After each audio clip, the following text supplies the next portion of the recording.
Ladies and gentlemen, welcome to Golden Geeks. I am Simon Gregory, and this is my co-host, Jamitkowski. How are you today, sir?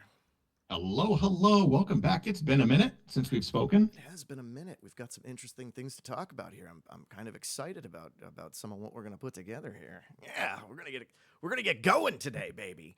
We've been You're all you are Captain Energy today, aren't you? I'm My popped out of a goodness. cannon, baby. Woo! Yeah, no, I'm excited.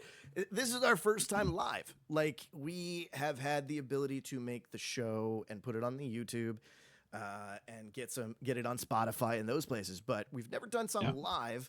And this is our first episode. 6 is going to be our live episode. You've got some cool things coming up, so we figured we'd mention that. But we'll just start right off with what's been going on. And look at me, I'm bionic now. What happened? Your finger. What happened to your little pinky? So we talked about this last time. I had pulled the tendon off of there, and I had to go to the doctor. And I said to him, I can't wear this. I had that dumb thing, the big giant metal thing. I was like, I can't wear this thing, man. It's gonna kill me. Like, I want to smash everything all the time. And he's like, no. We got it under control. And he gave me this cool little thing. Now it seems like I just have to wear this for 6 weeks, and my stuff will be okay. Nice. Well, I'm just gonna adjust it here. Yeah, Get myself in the middle. This new setup. I'm trying to get myself in the middle of the frame. This is. Do you want me to move out your blue curtains there a little bit and just? Yeah. Those are the least interesting thing behind me. Well, yeah, I wanted to. Okay, well, pull in your little thing there first while I'm doing this, because I wanted people to Excuse see me? your pull out your little thing and show it on the camera here, Jamie. No, I wanted people to see the Chaotic Wrestling Hall of Fame. Oh, so, Hall of Fame. Make sure you bring that in. I want people to see that you're a legit Hall of Famer, baby.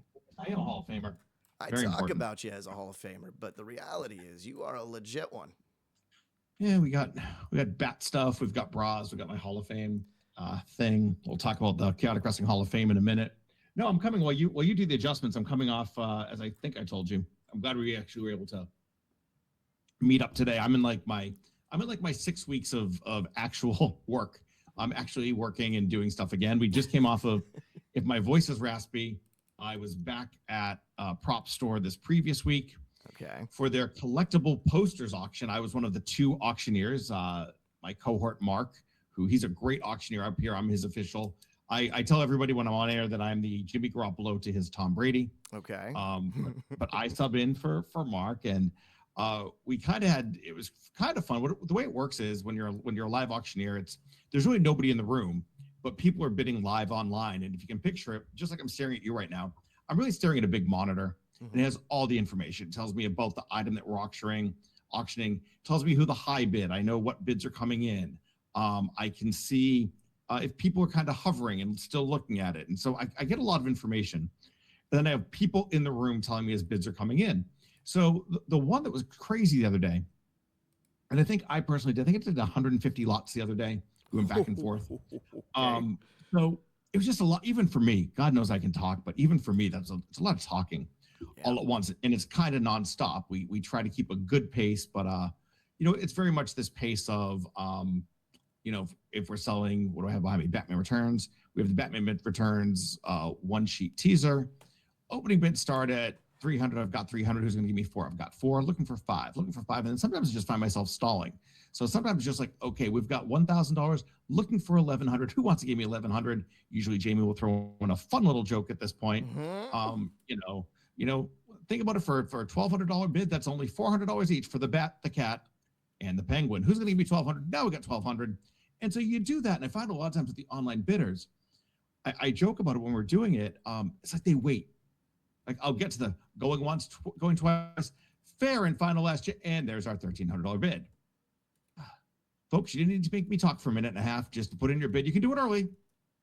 Early bids are worth just. So we're kind of doing this, and you kind of hit a rhythm, and all of a sudden I'm doing a poster for National Lampoon's Animal House, and I know I can see the estimate, that the estimate is between $1,000 and $2,000. So we kind of start up. There it is. There's a poster. It was autographed by John Landis and John Belushi. When we talk about this, if you ever want to see the results or anything I'm talking about, go to propstore.com, and you can check out all their auctions, both past, present, and future. So I kind of looked down for a minute. I think I grabbed a sip of water. just I so want you to. know, I want I'm to going watch to actually the put it back. in the chat here. I'm going to put it in the chat here, Right. the link to Prop Store. Go ahead. Yeah, propstore.com. So I think I looked down to get a sip of water, and I come back up to my screen, and it says current bid is 14,500. So I pause. Yep. And I look at the one person, Ed, who he's kind of in charge of the bids. As they come in, I look at Ed, I go, is that right? Are we good? And he goes, yeah, that's right. And I'm like, here we go.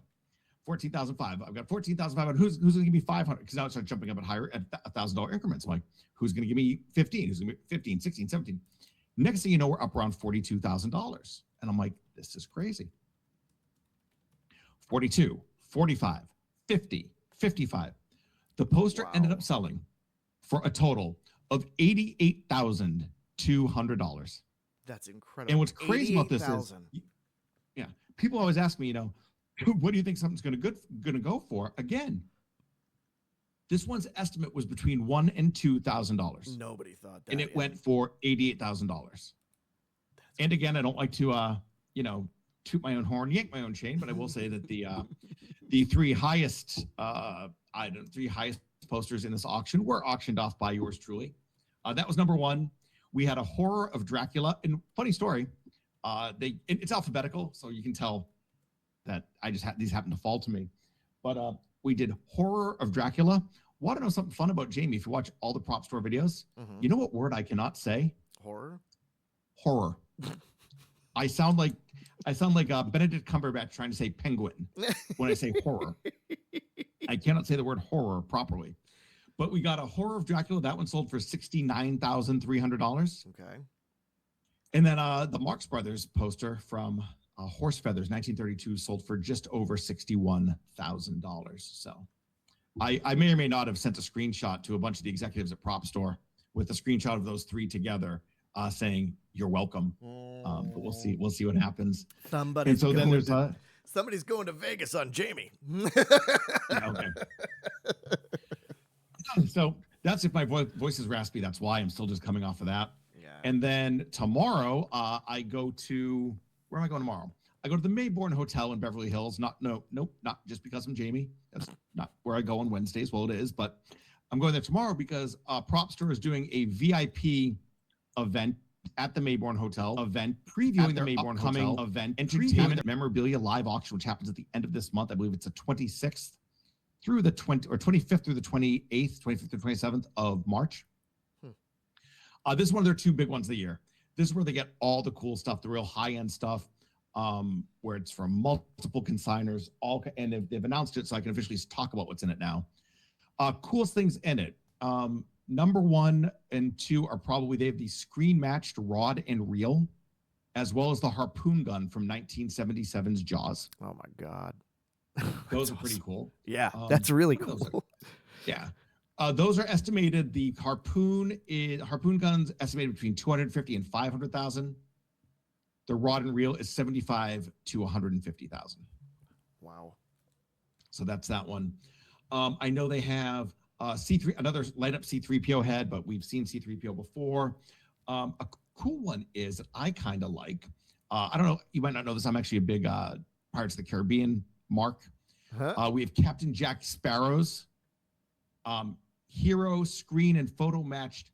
It's an actual black powder flintlock. So it's his gun that actually works. Okay. Like if you find gunpowder, that kind of stuff. That's a veritable bargain at $100,000 to $200,000. There it is now. Yep. So cool. I love when we get stuff from Pirates of the Caribbean when I'm in there. And when you say screen match, last time, I know we've talked about this in the past. We don't have to jump too far into it, but essentially, screen matched means this is from a specific scene in one of the X movies, and you can tell because they've matched specific things to specific things. So this Correct. is the scene we're talking about here, I believe. This is the screen match scene we're talking about. Okay. Yes. Yeah, so if you're even interested, I tell everybody, even if you don't want to bid, if you're just kind of interested in movie history and you're just a movie buff, check out these auctions, because the information that team provides on these items is absolutely incredible. I'm looking at it over on my other side screen as well. But yeah, what they do is they actually will match marks on it. They know where it comes from. Sometimes it's easy, But like you said, if you're looking here right at Prop Store, those green circles, yeah, that's where they're saying, hey, look, these are identification marks that you can see. They are the exact same. So there's that little spot kind of up toward on the wooden part of the barrel, then back toward the trigger. There's that darkening underneath in that little spot. So yeah, so screen matched, we know it's the one. So that's going to be in the auction. And then right next to that one on your original screen, probably my favorite one in this auction is, for any of us of a certain age, there we go, Willy Wonka's Golden Ticket from the original 70s movie, Willy Wonka and the Chocolate Factory. Amazing. So cool. And the 1971, fact it's as old as I am. And I wasn't looking at it when we talked about this off air, but like you told me that it's in a little thing, and it's so cool. Yeah. Like you get this little box with it. It's like a plexi. It looks like a plexi case that it's sealed up in. And I mean, it's so cool. Yeah, you can't. I don't even. I mean, I'm just having fun looking at it now. You know what I mean? That's crazy. Yeah. What's funny is in the if you look in the description at Prop Store, there aren't a lot of props left from this film because a lot of it back in that time they would just destroy stuff. Yeah. And this was actually filmed in Germany at a Bavarian film studio. And basically what they did was they just destroyed everything because they were going to start filming Cabaret next. So a lot of this stuff was destroyed.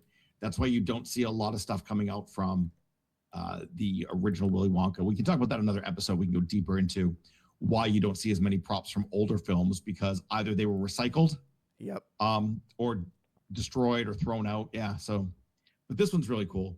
And this one, again, if you're interested in bidding on it, this has an estimate of $80,000 to $160,000. $80,000 to $100,000. Wow. For the 80 to 160. 160. 80 to 160. Yes. I mean, that's a huge line too. I mean, that's a lot. Yeah. That's a lot of difference. If you don't want a car or you don't want a small condo, buy a golden ticket instead. The prices of these things just astound me, and I've been around Prop Store for a while. So that's coming up tomorrow. So that one is coming up tomorrow. You mentioned this one that I think is kind of cool too. It was there's the rod and reel.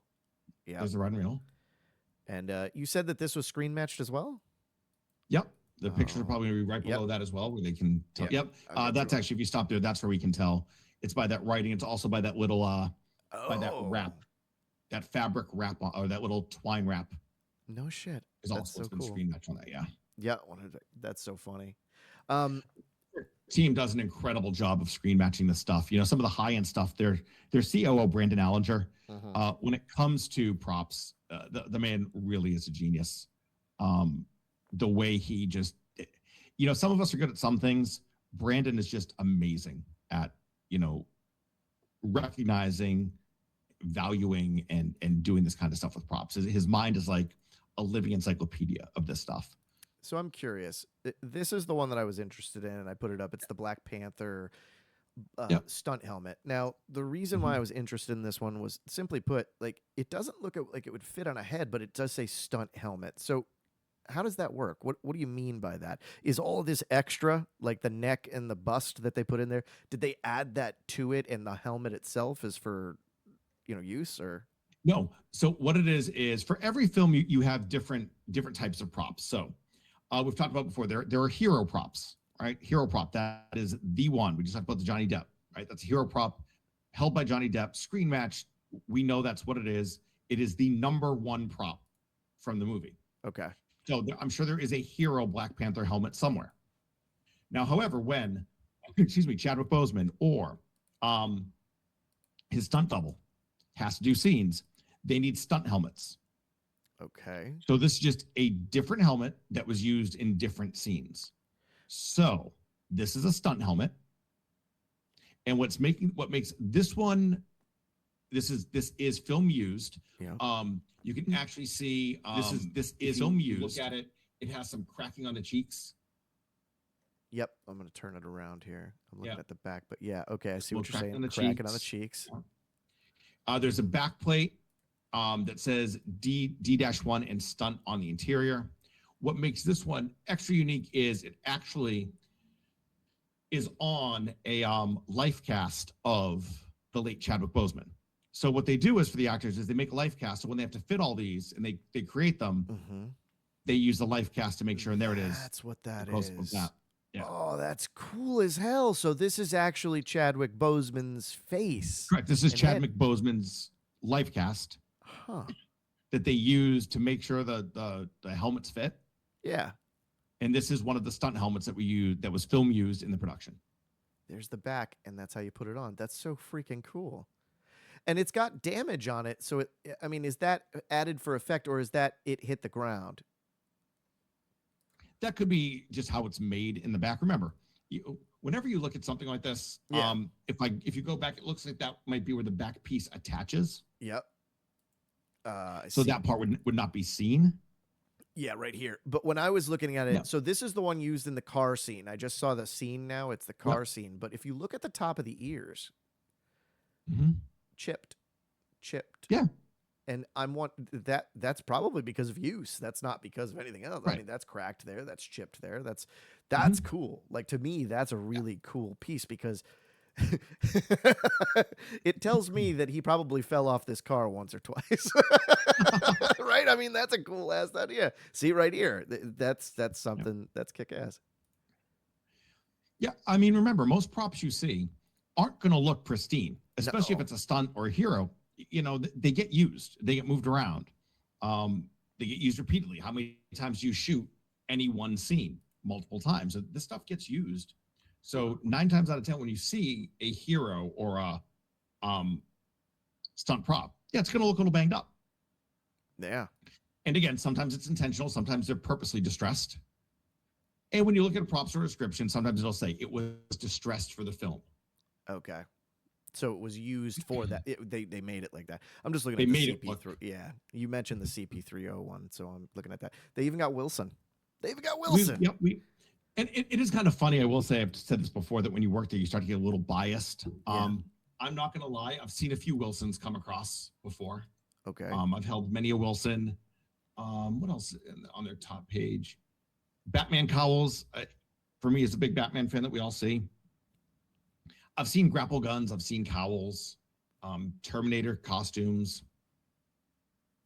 So it's fun. It's a really good catalog this time. This is a killer thing. And listen, the nice thing about this is you can get yourself a prop from the movie, but it also comes with a friend. That's true. That's true. Yeah, you don't have to be lonely either. So that's nice. This is a double whammy for $150,000 to $300,000. It should be. Yeah. So if you're in LA tomorrow, if you're in LA on Wednesday, what month are we in? March 11th. You know, at about, I think in the afternoon sometime, stop by the Mayborn Hotel to the Prop Store preview event, and I'll be there. What's a bigger draw? A lightsaber, a lightsaber and a golden ticket, or seeing Jamie live? You know what? That's a toss up. You better sell them both. You better sell both on the.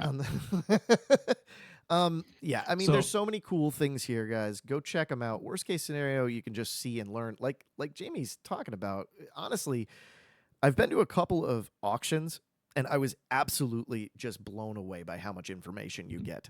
You just get good information. So yeah, absolutely. Awesome. So that's tomorrow, and then first thing Thursday morning, I hop on a plane, and I go back to lovely Lowell, Massachusetts, where I'm attending Cold Fury 24. Cold Fury 24, man, they just keep pumping those bad boys out, huh? Yeah, it's almost like once a year they just pump out another Cold Fury. They just throw another one out there, and then you get after it. Now, looks Cold like tickets are still available, or you can watch them live on Twitch and YouTube. But I am going back this year because last year when I got inducted into, this thing's heavy, the aforementioned Hall of Fame. There it is. There it is. When I got inducted into the aforementioned Hall of Fame, I was in the ring doing my little speech, and I made a comment that people always ask me when am I coming back to New England, and my rule of thumb is, if there's a chance of snow, there's no chance of Jamie. But I broke that rule to be inducted into the Hall of Fame at Cold Fury, and I would break that rule again if and when they decided to induct my old business partner, Mark Adult Beaudry, in as well. You screwed so yourself. about 6 weeks ago, I got a text message from Chase Del Monte, the current owner of Chaotic, and he said, "Hey, good news.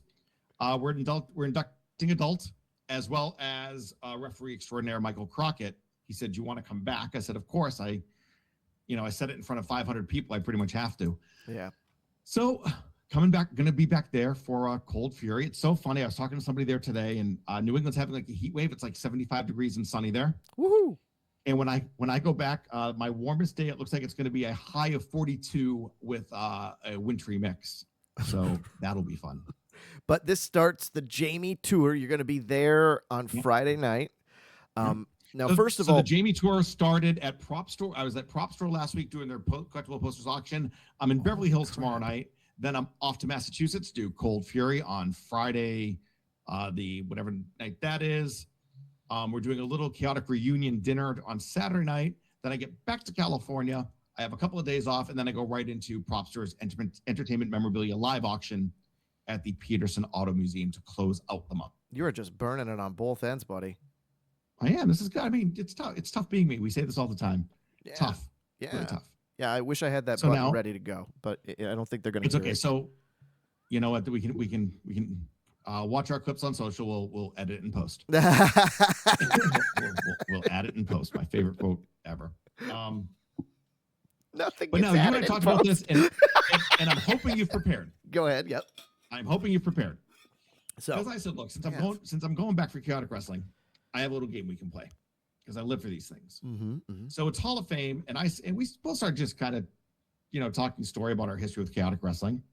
And I said to you, what if we play a little game today where I said, if we each had to restart chaotic wrestling today, okay, and we're going to draft our rosters. Okay. And I came up with rules, and what the rules are. We'll go back and forth with our picks. Okay. We are each going to pick a heavyweight champion, Yep. a New England champion, Okay. tag team champion. So you get 2 for 1 there. Mm-hmm. Women's champion, your top heel, your top babyface, male manager, female valet, and 2 wild cards. And the way it'll work is once somebody's picked, they're off the board. Okay. So once they're gone, they're gone. Yeah. No. Right. Okay. So if you pick Tony Omega with your number 1 pick as your heavyweight champion, I cannot pick Tony Omega as part of a tag team or as my babyface or my heel later. Okay. Okay. Gotcha. The other rule is Yep. these have to be people that were actually a regular part of the chaotic wrestling roster for a period of time. Okay. So neither of us can pick John Cena Nope. just because he happened to be at Homecoming and he was prototype with us back in Revere once. I would say Spike Dudley, who was a tag team champion with Latin Fury, Louis Ortiz. That would be a legal pick. Okay. I like this. I like this. I wouldn't let you pick. I wouldn't let you pick Tommy Dreamer. Yep. And I asked a question. So just off the air, I asked a question. I said, listen, can I pick Mark Sherman and then Tommy Dreamer as his manager? Because I would think that connection, because Tommy Dreamer just absolutely wanted to kill Mark Sherman most times. So to me, that would be a perfect, but no, I can't do that. I understand. Yeah, Tommy Dreamer wasn't really part of chaotic wrestling. He wasn't a part of chaotic wrestling. Yeah, I can't pick Jimmy Hart, even though he was there that one time. Correct. Or Ron Simmons. So we had a lot of people just. Well, one time I saw Sonny. Do you remember Sonny?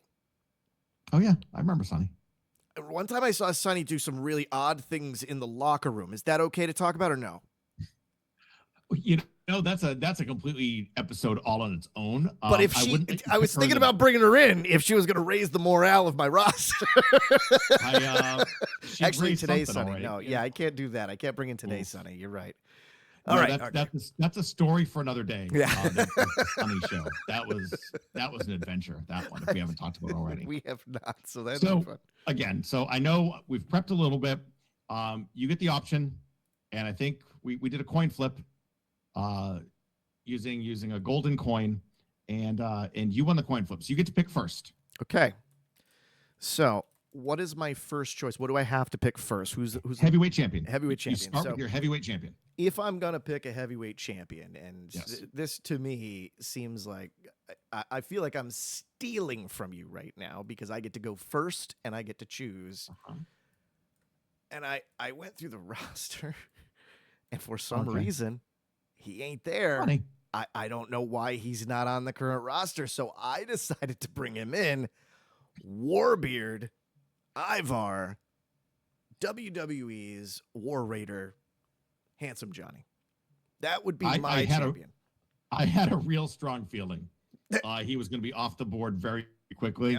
I was hoping he was going to fall to me a little bit later, but yeah, I mean, there's literally no better pick than Handsome Johnny. If you talk about a guy who had a journey with chaotic wrestling, he was named Handsome Johnny as a joke when we first brought him in. Then he was part of Pretty Psycho for the longest time. He was a modified comedy act, and then he had incredible feuds with Mike Cruel, Brian Malonis, everybody. Todd Hansen, whatever you want to call him. He was just like one of the cornerstones of chaotic. And again, I always talk about my favorite time in chaotic. Todd was one of like the top, what was one of the biggest pieces of that run. So valid point, and international superstar now. International superstar. Yeah, I feel like he was just down in AAA in Mexico. WWE loaned him out as part of that partnership down there. Oh, well, he must be very excited to be loaned out. I've never been loaned out for anything. All right. Moving on to my number one pick. Figuring you would take Handsome number one. Yeah. I need another guy who was around chaotic wrestling for a long time. I have a certain vision of what heavyweight champions look like.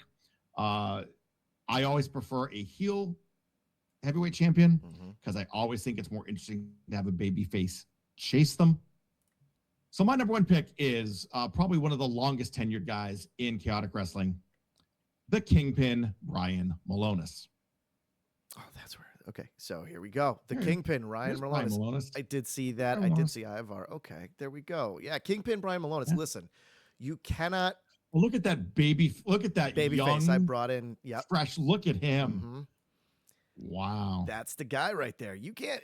I agree. If you're going to have a heavyweight champion, this is the epitome of heavyweight champion. And that's not a fat joke. I'm not making a fat joke over there. I'm saying that this is probably the number one big man in New England. And yeah, long term, 100%. And also, I would also say about Brian, for a guy of his size, he was one of the best workers in New England. You could put him in there with anybody, and he could make a match work. I think one thing about Brian that I always respect about him is he always understood how to work like a big man. Yes. Even if he was working somebody smaller than him. One of my pet peeves when you see a big guy bumping like crazy for a small guy. Brian would still get smaller guys over, but he'd do it in a way that it made sense. Yeah. Okay. So it wasn't like a little 110-pound kid would punch him once and Brian would flail over and bump over the top rope. No, he's still 300-something pounds, but he'd put a match together so it makes sense. So yeah, so Brian is my number one pick. Now, okay. I don't know if you're familiar with how sports drafts work, but it's called a snake draft. So you went first in the first round. Now I get to go first. So I get a back-to-back here. Oh shit! I knew you were going to sneak something in on me. See, I don't know anything about. No. I don't know anything about football. What are you doing to me? with my number two pick, my New England champion. We're going to pick our New England champions now. All right. Again, I go back to the days of WWE where you had the heavyweight and the Intercontinental Championship. I want my New England champion to be a workhorse, somebody who is a great technical wrestler, but still has some personality. The Firebrand, Brian Fury. The Firebrand Brian Fury. Let me see him. He's on this list, definitely. We know, where is he? He's got to be an alumni, right? There we go. He's an alumni. Oh, boy. Here we go. There he is, Firebrand. Oh, there he is. Yep. I see him. They threw him right down at the bottom there. Okay. So, Firebrand Brian Fury. Listen, multiple-time heavyweight champion. Definitely a very, very good pick for the New England Championship. And when it comes to the New England Championship, that's one of the longest reigning championships you have, right? You started off with 3 championships, right?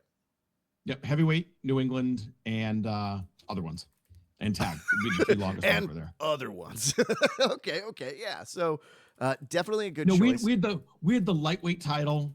For a while, we had the New England title and the lightweight title, which it was the same belt. We used to have the people switch it back. Just terrible. We weren't good at this when we started. Let me be clear. You were not good at this when you started. Okay. But you're getting better. You're getting better. You're figuring it out. All right. So where are we going with this? What's next? So it's your pick for your New England champion. My pick for my New England champion. So, funny story. When I think of a New England champion, I really kind of think of Ilya Markopoulos, right? And that's not who I'm going to pick.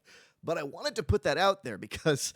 But you wanted to shout out to Ilya. Ilya, love you, buddy. I appreciate you. And New England champion. No, but Alex Arian is the obvious choice for me. Alex Arian is probably one of the best straight workers that's ever touched a wrestling mat in the New England area, from my perspective, especially somebody that's worked with everybody and can work with everybody, regardless of very obvious things. I mean, not the biggest guy, not the most, I'm not going to say, not a big talker on the mic, gets things done in the ring like that. I do appreciate that.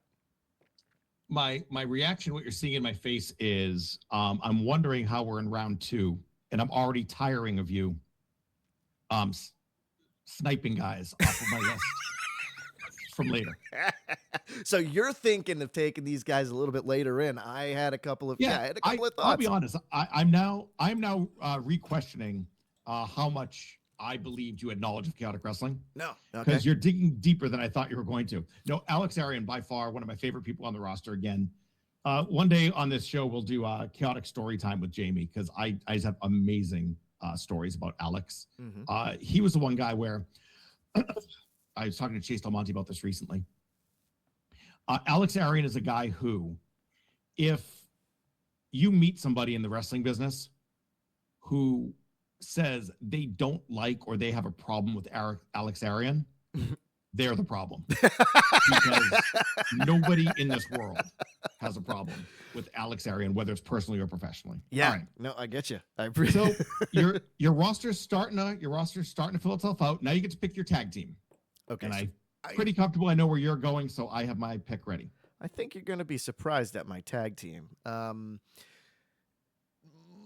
Tag teams, first of all, I think I know who you think I'm going with because they're the obvious pick, but I want longevity and I want something that I can do throughout the years. I don't want to just have it right now. So I am going to pick the Can-Am connection of Anthony Green and Cameron Zagami. Is Cam on this? You better no. Be. Why? Why is Cam not on here? No. Okay, so we're clear on how this works. I just want to be clear. Yep. You know you can pick any tag team from the history of chaotic wrestling.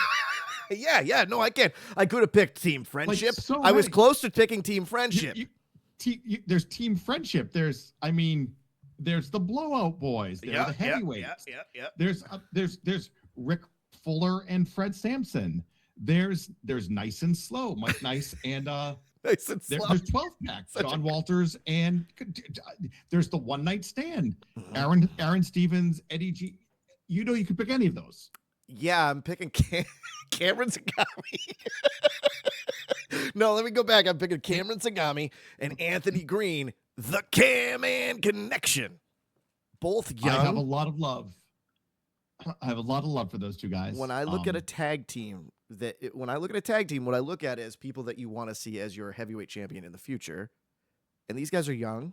They have careers ahead of them. I mean, even Anthony Green's been in the WWE at certain points. I believe that these are guys you can work with in 10 years.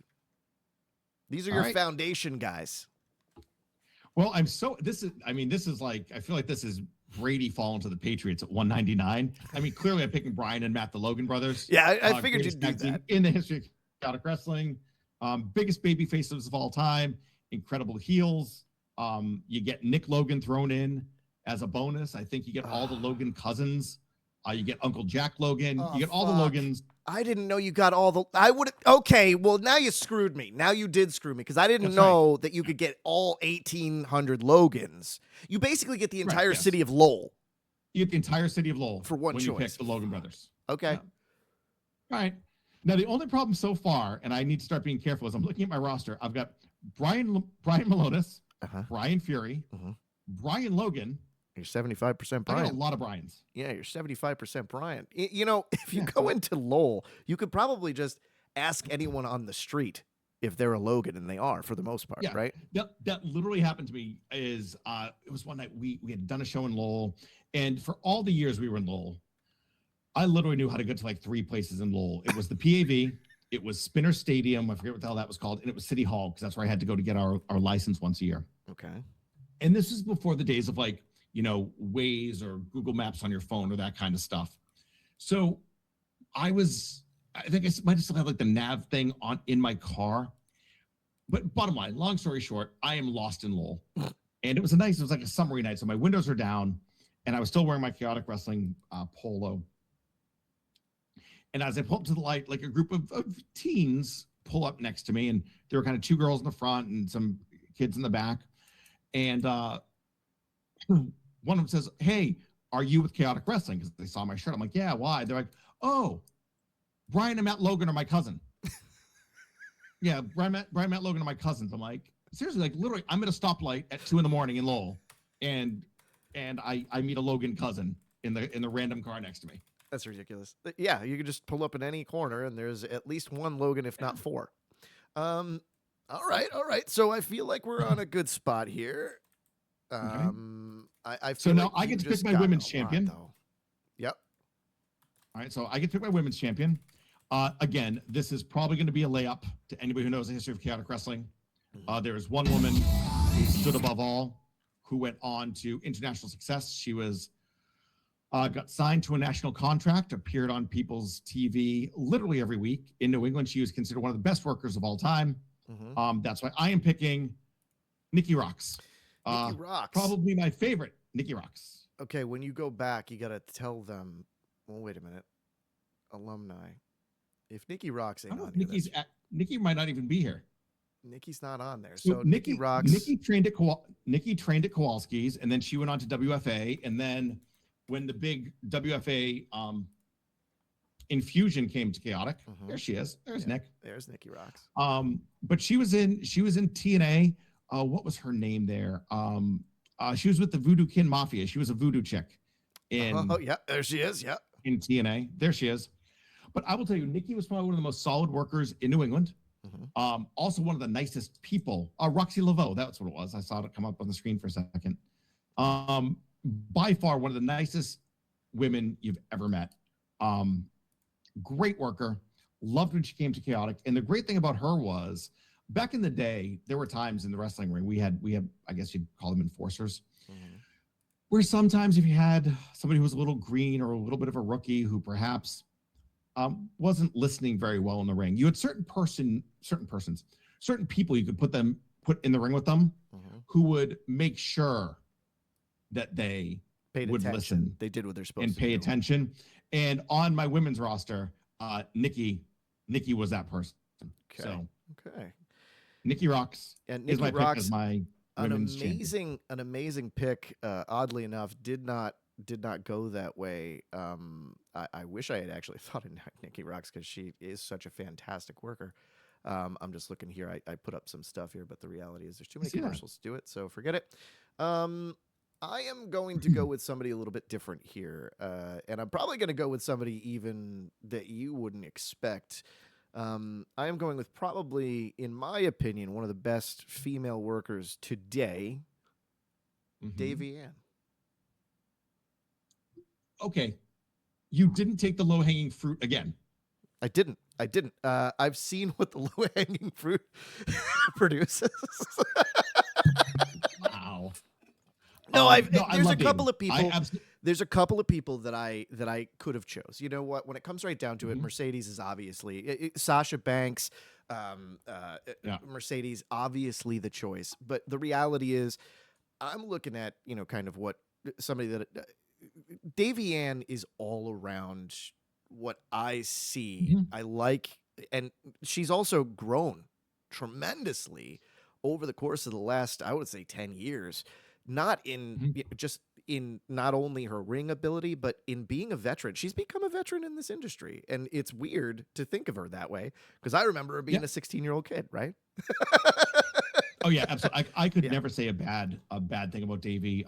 She actually worked for me at Undercover, where she was in our customer service department. Again, one of the nicest people I've ever met. I loved what Davey did in the ring. I know she actually went on to become Chaotic Wrestling Heavyweight Champion. She was a big part of the company when they were coming out of COVID. So again, while I'm surprised you didn't pick Mercedes, You can't go wrong with the pick of Davey. Yeah. And you can listen to another episode to find out why I didn't pick Mercedes. Also, I mean, we didn't talk about the transformation, but I mean, not for nothing, she went through a tremendous transformation and put herself into I mean, she's physically a different human in certain ways. She's a fitness competitor now, Yeah, and it's unbelievable. I honestly think, I'm not sure if I walked by Davey on the street if I would recognize her. I don't think I would. Immediately, no. Yeah. But amazing competitor, amazing wrestler, and just overall great choice there. So yeah. So now you get to pick. We have the top part of our roster. We have our champions. Now you get to pick who is going to be your heel, your top heel in your company, your top heel in chaotic wrestling. Top heel. Top heel. So I've got a thought, and I wanted to go with one person, but not for nothing. I think just because, okay, I'm going to put it out there. The roster on their website has given me an option that I didn't think it would give me, so I'm going to immediately take it, MJF. MJF is on this roster. I never saw him work in chaotic wrestling a day in my life. I've just seen what he's done after. I don't exactly know why he's there, but he's not a Cody Rhodes. He's not I'm thinking that's, am I stealing a choice there? What are we doing? Because MJF is no, he wasn't even on my radar. I'm actually scanning the roster just as you are. Yeah. And I'd forgotten that, because MJF came in as I was going out. Yeah. So he and I kind of crisscrossed. So, no, I mean, he's a great, you see, you have a strategy here. Mm-hmm. I'm not sure I like it. But it's fine. Well, the thing is, this actually has to go. We don't have to do anything with this. It's easy to make a roster when you don't have to do anything. But then I'd have to deal with these fucking people. That's my job. So, all right. So MJF. So I'm going to pick my heel, and I'm going to go back. I'm going to go back in history to kind of the start of chaotic wrestling, even though he's still around. I'm going with a heel, Hurricane John Walters. That is a great because fringe. I think in his prime, John was probably the best worker in New England, if not one of the top workers in the country. I still say probably one of the biggest crimes over time was that John never got a WWE run. Yeah. And that was just timing and what they were looking for and when. And right when, and John was weird. He had a couple things kind of get in his way. But no, we don't need to beat them all to death, but heel Hurricane John Walters would be my pick. My next pick would be for my chaotic wrestling top babyface. He will hate me for it. He won't want to do it, but it doesn't matter. I'm back in charge. It will be curly-haired, light blue wearing, I gotta get Jersey Shore. All right, hold on. Chase Del Monte. Yeah, I know. And so everybody knows Chase Del Monte as the owner of chaotic wrestling. Everybody knows him as like that guy and like cool, calm, collected not terrible mustache, not handlebar mustache and terrible mullet Chase Del Monte. This is flowing locks, Jersey Shore, coming out to Bad Medicine. Oh my God. What did he do? Did he scrub the internet? I think he scrubbed the internet. He scrubbed the internet. Hold on. This is ridiculous. So if this is what I've got, this is all I've got. Yeah. There's no, where is? If he's not careful, I'll even find Sparkles and bring her back. I mean, are you, look at this image of Chase. Look at this image. This is ridiculous. That's not him. We're talking about the old Chase. Old school Chase Del Monte. Every time I pull it up, I think he scrubbed the internet. I don't know how he did this. He did. Oh, that's an image. That's why. Yeah, no, I don't know, man. This is all I've got. When this goes to socials, don't worry. I will find the old Chase Del Monte picture. I know I have. There you go. This one? Oh no, I have much more young, fiery babyface pictures of him. Somewhere. Okay, good. Yeah, because he scrubbed the internet. He must have got rid of all of those pictures because he don't want to be a babyface no more. Nope. All right. Who's your babyface? Oh, man. Babyface wise. So babyface has to do a couple of things. And I think that I'm going to choose somebody that you never would think I would have chosen. But Mark Sherman, the sure thing with a U, so you don't forget it. You in particular. Me, exactly, literally me. Have you told that story on the air? I haven't. Okay. I will tell you that Mark Sherman, probably one of the most over baby faces ever in chaotic wrestling. Mm-hmm. He was proof that it's still a personality and a salesmanship business at the end of the day. The stuff he and Scotty Slade did as team friendship, their vignettes were genius. His promos were brilliant. I still say the biggest mistake we ever made, Cold Fury 11, 12, 13, somewhere in there. Did you find the Mark Sherman documentary? Yes, I did. That he produced for himself? Yes, I did. Yeah. Good God. Yeah. Why are you going to irritate me? Okay, so history on some Mark Sherman. One of the most over baby faces in the ring, and probably the person I yelled at the most behind the scenes. There's the other one you yelled at the most behind the scenes, probably. Yes. No, Biff and I got along. It was Sherman. Like Sherman was the gold medal winner of people I yelled at, and then it was like a distant. It's like Usain Bolt, and then whoever else came after him. That was how much Mark Sherman would annoy me. God, look at all of these. I'm watching it, but yeah, the way Tarzan and his booking crew booked him was brilliant. You can see it. They had him lose and lose and lose and lose and lose, and then Scotty Slade came on board. 0-20. And then he finally won, and I forget which Cold Fury it was, which number it was, but it was a ladder match between Fury, Malonis, and Handsome, and they did a triple down, and the ladder set up, belt is hanging at the I remember that. That was filmed right outside of my office undercover. I can tell you right where they're standing. You must have been so pissed. Taven and Casey. Yeah, I forgot about them. Yeah. But I remember, so we had Sherman run in. Okay. And tease that he was going to go up the ladder and grab the heavyweight championship. I don't know. To this day, if you talk to me, if you talk to Brian Malonis and I at any time, to this day, we both say one of us should have called it. Yeah. Yeah. Somebody should have said, tell him to go up and grab the ring. Is that here? It would have been after this, right? Oh my God. It's probably after this. Look at this. Look at this. Okay. You can't see this. This is actually too low. Somebody named the literal end of their thing, Sherman, Sherman. That's funny. That's funny. They did that purposefully for you. I like that. Yes, and the reason you're saying that is, I've told you the story off air. The reason he started, his whole thing was that that's Sherman with the U, dummy. That was aimed directly at me. Yep. Because for the first 2 years he was with the company, I cut checks for everybody. Yep. And I spelled his name wrong for like the first 2 years. It was Herman. And so he went out there and started saying, and Sherman with the U, that's for you, dummy. And he actually had to tell me later, there he is in the undercover warehouse. Hey, there's me. There's you. Freaking me. I didn't even remember doing this. I better go check that out. Fresh face. I'm trying to find the image because you're absolutely right. That night that he went up there, they thought he was going to win. I thought he was going to win. I was on commentary. I thought he was going to win. Yeah. And you're right. That call, that's a wild one. But Sherman with a U, because you spelled it wrong forever, basically. All right. We're getting down to the nitty-gritty of our rosters. Your turn. You get to pick your male manager. I get a male manager from Chaotic. Go ahead, pick him. Go ahead.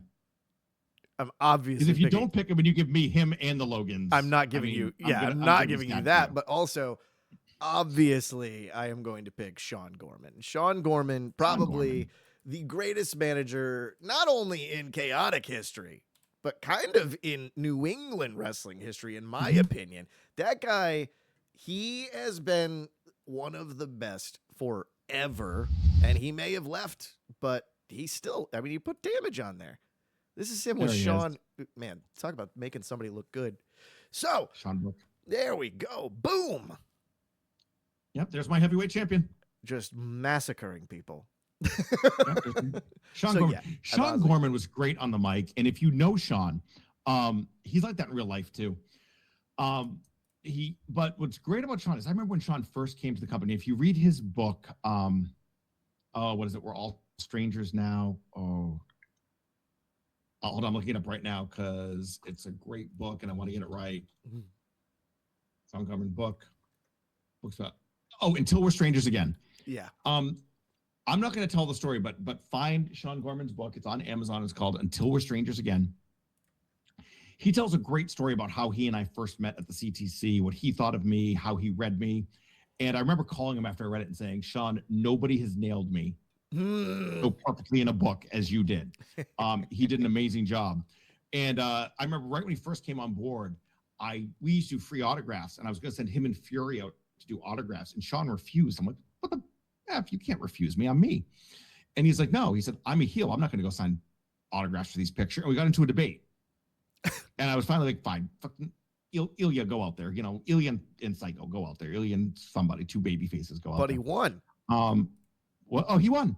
And we talk about it to this day. And in fact, he was right. But no, we should have Sean Gorman on someday. I love talking to Sean. Absolutely.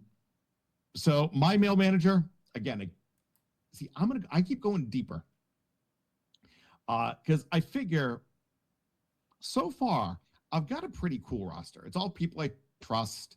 It's people who I probably still hang out with. I don't see Nikki as much, but I need somebody who's going to add just a little bit of chaos, for lack of Arch Kincaid. I'm bringing in the intellectual Arch Kincaid. Chaos. You talk about chaos. Holy shit. Yeah. Dude, intellectual Arch Kincaid. He was part of that first group that came over from Kowalski. He was I'm not even going to try to find him on the website. I'm not even going to try to find him on the website, but I am going to do this. But in later years, the story goes, he actually managed Tommaso Ciampa. And the reason he managed Tommaso Ciampa was because one night we were in Lowell, Tommaso was booked again, and Arch showed up as a manager. And I said, why is Arch here? And Tommaso's like, I talked to him. He's going to manage me. I'm like, I didn't book him. He goes, it's okay. He's going to manage me. I'm like, I'm not going to pay him. He's like, that's okay. That's okay. And for a good 6-8 months, Arch just kept coming to shows. I don't think I ever sent him a booking sheet. I don't think I ever gave him a check. But Arch would just show up and and there was Arch Kincaid. He's not even in this image. I don't even know why. I'm trying. Arch Kincaid. It's hard to find anything of him, but Arch Kincaid. Here we go. Is this it? Would this be Duke Dalton? Yes, that'll be Duke Dalton at the first Cold Fury. But yeah, no, there's not much I can find with Arch. This is the only one I can find. Yeah, but you're absolutely right. There's he is. Actually, perfect, because that's Arch as a wrestler. And since my next pick is going to be, I get to pick a female valet. Okay. We can stay right on this image because I've got my manager with Arch Kincaid, and I've got the one and only Cherry Payne. There you go. There you go. There she is. God, I love me some Cherry Payne. Always did. I can say about Cherie. In all the years, the decade plus she was in, we were doing something different back then. Leave me alone. I mean, I don't know what you were doing, but she spanked the shit out of We weren't good at this at the beginning. We were not good at this. This is when he was the sexual intellectual, and we brought Cherie in her skin-tight pleather with a little flogger for Arch. But I will say this. Cherie was with us for over a decade. She never once caused me a problem in the locker room, in the ring. She's the nicest person on the face of the earth. If you had taken Cherie, if this pick's been, and you took Cherie, I would have ended the game. You would have done. No, I'm not playing. I'm not playing unless I get Cherie. All right. Well, I'm not going to take Cherie. You've already got her. You're safe there. But I am going to take somebody that you probably feel almost exactly the same way about. When you say to me you have never had an issue with Cherie, I have to imagine you have never had an issue with Monique. Oh, I love Monique. And I will be grabbing her up as my female manager for Alex Arian to make sure that he gets to the show. Because let's face it, how am I even supposed to get in touch with him now that I think about it? He's worse than Bill Murray. Correct. I'm gonna see them at the Chaotic Hall of Fame reunion dinner on Saturday night. And the reason I got them there was I had been texting Alex about some stuff. Then finally I texted Monique. I'm like, hey, does Alex still have a phone? And she's like, yeah, but he never answers anything. I'm like, well, can you? So yeah, that's so they're both coming. And I made it clear that to both of them that Monique is the invited guest and Alex is her +1. Yeah, that But works. No. That works perfectly. No, yeah, right. I figured that's how it would work for me too. Yeah. We're in the home stretch. Okay. We get to pick our 2 wild cards. Okay. Mm-hmm. You get to pick your first wild card. This can be anybody from the history of chaotic wrestling that you just want as a solid piece of your roster. Anybody from chaotic wrestling history that I just want. How many of these we get? We're gonna get 2. So you get to pick 1. Then I get to pick mine. And you get to pick yours. So I don't want to go crazy here. I want to be. I don't want to. Oh. All right. Obviously, I know exactly where I'm going to do it, because if I don't pick him, you're going to pick him. And frankly, I think he would be a perfect addition to this roster, Tommaso Ciampa. I think that Tommaso Ciampa has an overarching, he can do funny. He can do everything. He's a worker, and he's somebody that I think could really raise my roster's level of ability very quickly. So yeah. You sniped him for me. He was going to be one of my 2 wild cards. Because again, I think the good thing about Tommaso is over the history of chaotic wrestling, he was somebody you could plug in anywhere. And I think that's what especially I've been trying to do with my roster. Again, I tend to think like I used to, like a promoter. Who can I fit in everywhere? And what I'm trying to do is make sure I'm covering something for everyone in my crowd. Okay. So that's, and I think Tommaso, he was going to be my next pick. Good news is I have 2 backup picks because I get back-to-backs now. Mm-hmm. My number 1 wild card pick, the most underrated performer in the history of chaotic wrestling.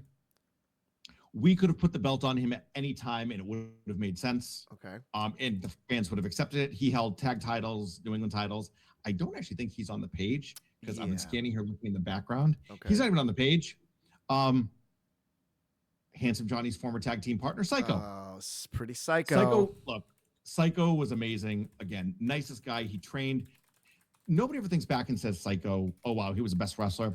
But no, Psycho could work. He was trained like everybody else. He could work. But I will tell you, he was the most over guy for the longest time in that company. There he is, redheaded Psycho. Yeah. Also of ECWA fame, he was Jim Kettner's favorite character of all time. He loved him, huh? Psycho. Yeah, I mean, who doesn't love Psycho? Psycho would also, he used to get booked all the time when WWE would need extras, especially when they needed a fan. If I remember, I think he was the fan who got beat up by John Heidenreich at the Boston Garden. Oh, no shit. Okay. Yeah. And they always liked Psycho because, yeah, I mean, he looked like a fan. But so he's my number 1 pick. And for my final pick. Okay. Because as I look at this, you know, I've got the Chase Del Montes, I've got the Hurricane John Walters, I've got a lot of good, I've got workers, I've got Logans, I've got Brian Malonis. I need somebody in there who's going to be able to go toe-to-toe with Malonis, who's going to be able to beat up a little baby face like Chase Del Monte, who, when John Walters decides to do all of his technical garbly gook on him, he's going to be able to chop him down to size very quickly and very easily. Chop being the operative word. Yeah, I think I know where you're going with this. This is a good choice. Big Rick Fuller. Yeah. Big Rick Fuller, former WCW star, was with Chaotic Wrestling. Again, one of my backup. If you had taken the Logans, I was going back and forth between the Blow Up Boys or Rick Fuller and Fred Sampson. Yeah. Yeah, obviously, big Rick Fuller. I mean, amazing character. And just, I mean, this guy is terrifying. Being in the room with him, it's like, holy shit, what the hell's going on over there? So yeah, this is a guy. And his chops are legendary. When he would chop somebody, the sound would resonate through the building. And everybody's been chopped by him once. And I remember once we were in the locker room and he always called me boss. And once we were in the locker room, I was in my little section. It was at the PAV. And he came in, he's like, how you doing, boss? And he chopped me on the back. And this was probably like, I probably had on a windbreaker and a polo. And I still thought I felt my spine bounce off my lungs and then come back again. I'm like, oh my God, I had never felt pain like that in my life. Great story about Rick. And then I promise you can have your last pick and then we'll take this episode home. Okay, I love it. Favorite story about Rick ever was there was a young baby face. I'm not going to say who, but young baby face. and we had him working Rick at the PAV one night, and we're kind of in my little locker room, and Babyface comes over and he goes, "Hey, Rick, we're working together tonight. We got 8 minutes." Rick's like, "Yeah." And so here's what I think we'll do. We'll do the size thing where you're big and I'll do boom, boom, but then boom, I'll bounce around, and I'll get, and then I'll slide under, and then give you a kick, blah, blah, and you know something, and then blah, blah, and then I'll feed. And Rick's like, "Yeah, oh yeah. And Baby's like, "All right." Rick goes, "All right, sounds good. I'll see you out there." Babyface leaves, goes into the main, like where the pool tables were, the locker room. Rick turns to me, he goes, "Yeah, we're not doing any of that." And this kid, I mean, he goes to the first spot, and literally the first spot was Babyface fires himself off the ropes because he had called it. I think he started, it was going to be like the clothesline no sell. Yeah. Right? Here he comes. Boom. Rick just chops him in the chest. And he goes down like he was shot.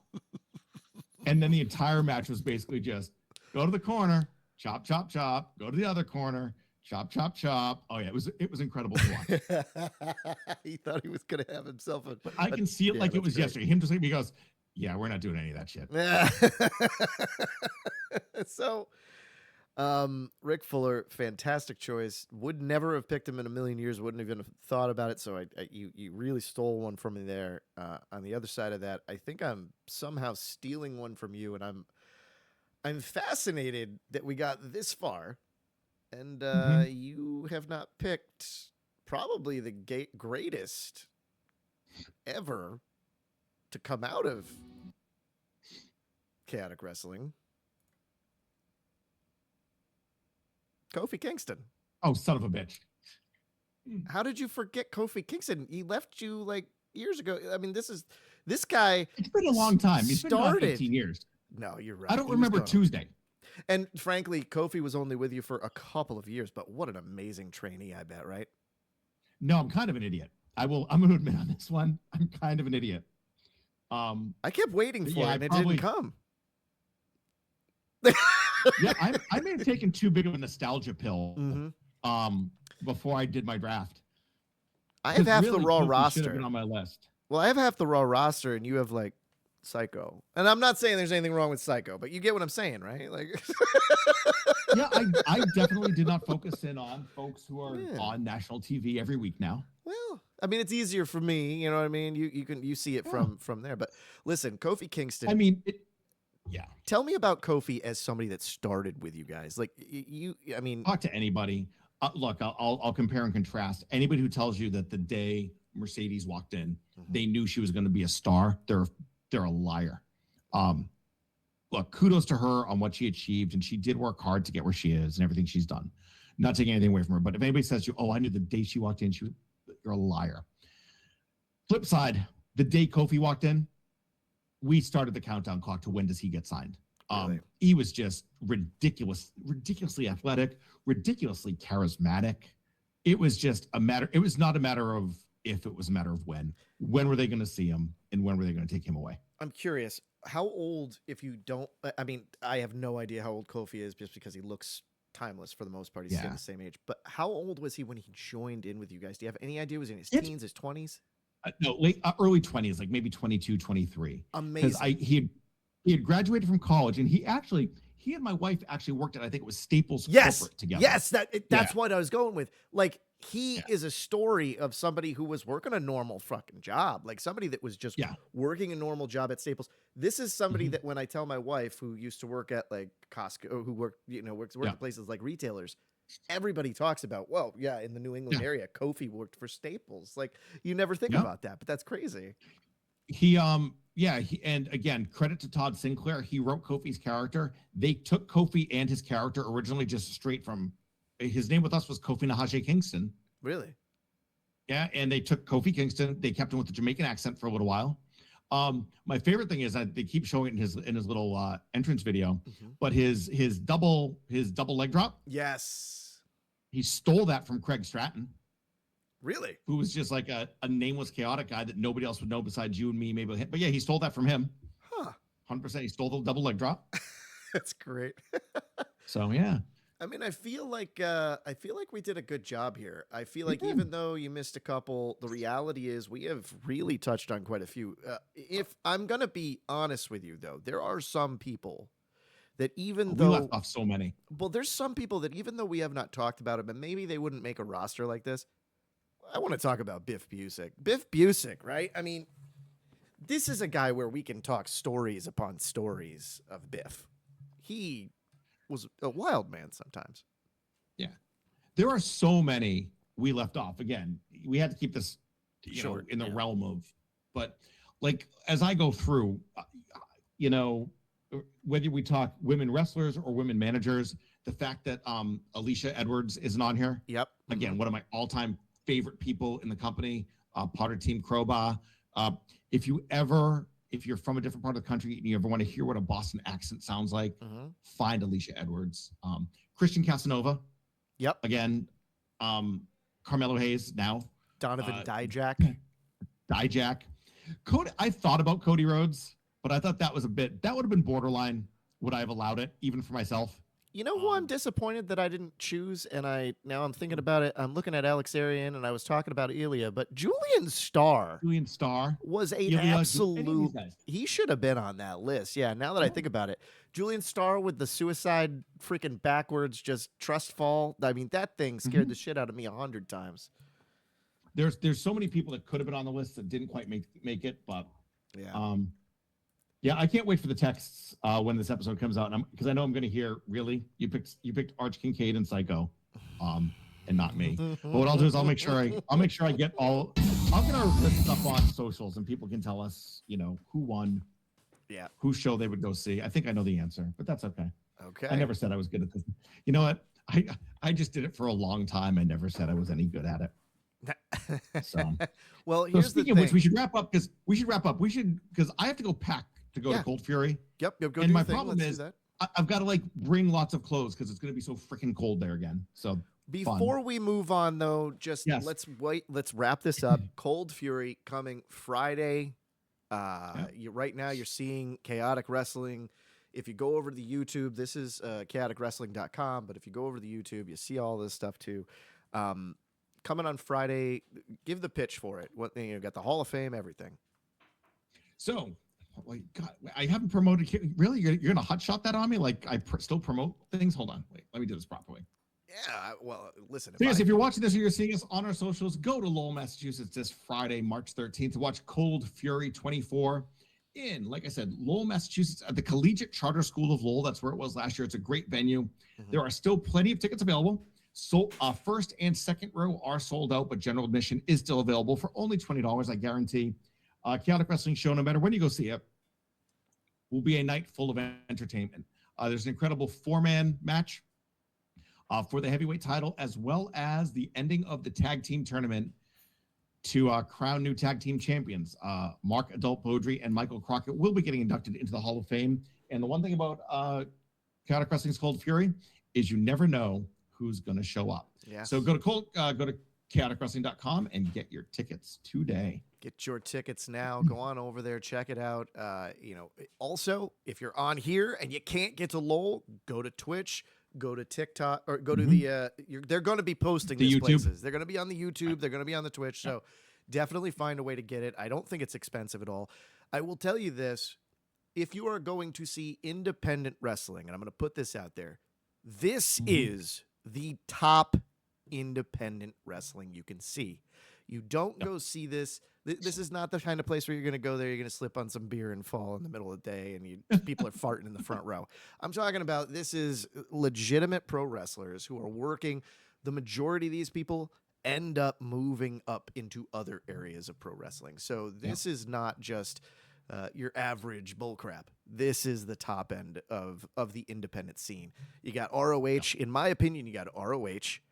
You got whatever that nonsense GCW that's going on the other side of the country. And then you got this. In my opinion, that's all you have. There is nothing else. So there we go. What are you watching? I'm all about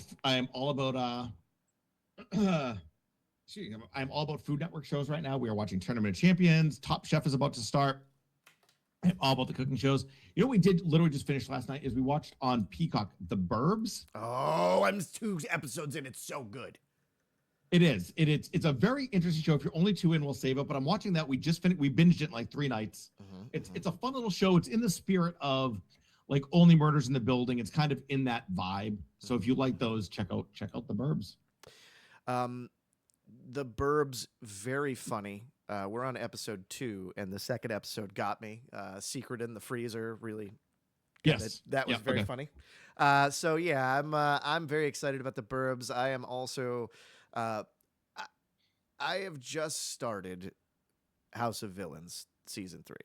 Now, haven't started yet. I'm a House of Villains guy only because I'm watching Traitors. I'm watching these other shows, and now these people are intermingling. So, but yeah, House of Villains pretty cool.